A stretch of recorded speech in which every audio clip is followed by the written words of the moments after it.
Morning to all of you. आज हम class 7 chapter number 1 nutrition in plants को आगे कंटिन्यू करेंगे। हम देखेंगे कि प्लांट्स कार्बोहाइड्रेट्स के अलावा और क्या क्या चीज़ें सिंथेसिस कर सकता है। ठीक है, स्टार्च और ग्लूकोज ये सिंपलेस्ट फॉर्म होती है कार्बोहाइड्रेट्स की। ठीक है, अगर कार्बोहाइड्रेट्स को आपको डिटेल में पढ़ना है तो क्लास 6 की जो लेक्चर है उसको आप देख सकते हैं एक बार।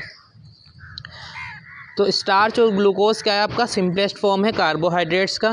कार्बोहाइड्रेट्स बनता कैसे है, कार्बन, हाइड्रोजन और ऑक्सीजन, ये तीन चीज़ें ज़रूरी होती हैं कार्बोहाइड्रेट्स की। ठीक है, जैसे ग्लूकोज का अगर हम फॉर्मूला देखें तो क्या होता है उसका, C6H12O6, C6H12O6, ये किसका फॉर्मूला होता है, ग्लूकोज का। ठीक है, तो आप इसके अंदर देख सकते हैं क्या क्या चीज़ें इसके अंदर, कार्बन है, हाइड्रोजन और ऑक्सीजन, बस ये तीन चीज़ें नीडेड होती हैं कार्बोहाइड्रेट्स के लिए। Got it. कार्बोहाइड्रेट्स का बहुत सारे फंक्शंस होते हैं। ठीक है, अगर कार्बोहाइड्रेट्स आपका फैट भी बना सकता है, प्रोटीन भी बना सकता है। Got it. कार्बोहाइड्रेट की जो सोर्सेस हैं जैसे वीट है, राइस है और बहुत सारे प्लांट्स हैं, पोटैटो ट्यूबर। ठीक है, इसके अलावा ऑयल सीड्स देखा होगा आपने, सनफ्लावर सीड, इसके अंदर भी कार्बोहाइड्रेट्स होता है ऑयल की फॉर्म के अंदर। Got it. अगर मान लीजिए प्लांट्स के पास कार्बन, हाइड्रोजन, ऑक्सीजन ये तीन होंगे, ये किसकी तीनों सोर्सेस हैं, कार्बोहाइड्रेट्स की। इसके अलावा अगर नाइट्रोजन भी है प्लांट्स के पास तो फिर वो क्या बनाएगा, प्रोटीन बनाएगा। ठीक है, प्रोटीन की एक खास बात है कि उसके अंदर नाइट्रोजन भी प्रेजेंट होता है। अब नाइट्रोजन कहाँ से आता है, नाइट्रोजन सॉइल से आता है।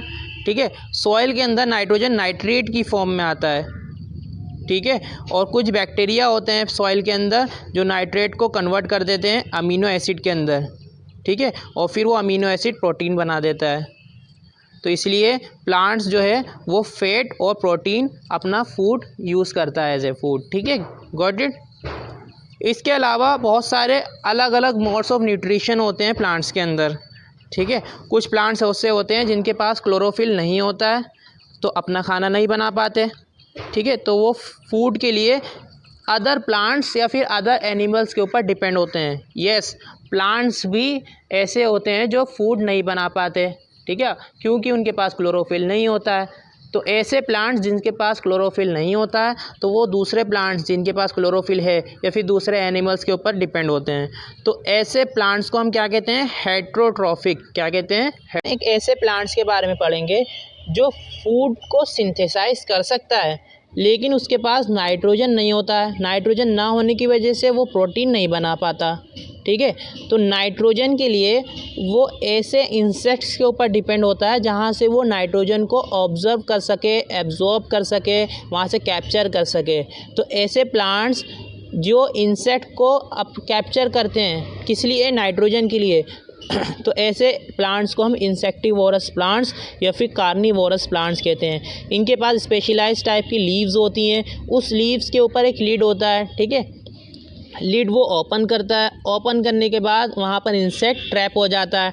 ट्रैप होने के बाद जो लिड होता है वो क्लोज हो जाता है। ठीक है, उसके बाद इंसेक्ट को वो डाइजेस्ट करता है। डाइजेस्ट करने के बाद उसके अंदर से जो भी नाइट्रोजन कंटेनिंग एलिमेंट्स हैं उसको वो एब्जॉर्ब कर लेता है। एब्जॉर्ब करने के बाद वहाँ से अमीनो एसिड बनता है। अमीनो एसिड फिर वो प्रोटीन के अंदर कन्वर्ट होता है। तो इस तरीके से नाइट्रोजन प्लांट्स एब्जॉर्ब करता है, कैप्चर करता है। Got it. इसका एग्जाम्पल क्या होगा, pitcher plant, sundews, Venus flytrap और ब्लेडर वर्ट। ये एग्जाम्पल बहुत ज़्यादा इंपॉर्टेंट हैं, आप याद रख लीजिएगा, एग्ज़ाम पॉइंट ऑफ व्यू से बहुत इंपॉर्टेंट है ये। ठीक है, क्योंकि ये प्लांट्स जो है ये पूरी तरीके से डिपेंड नहीं है किसी इंसेक्ट के ऊपर, क्योंकि फूड बना रहे हैं लेकिन सिर्फ किस लिए डिपेंड है, नाइट्रोजन के लिए, क्योंकि प्रोटीन बनाना है इनको। तो फुल्ली डिपेंड ना होने की वजह से इन्हें पार्शियल हेट्रोट्रॉप्स कहा जाता है। Got it. इंसेक्टिवोरस प्लांट्स को पार्शियल हेट्रोट्रॉप्स कहा जाता है। Got it. Thank you so much.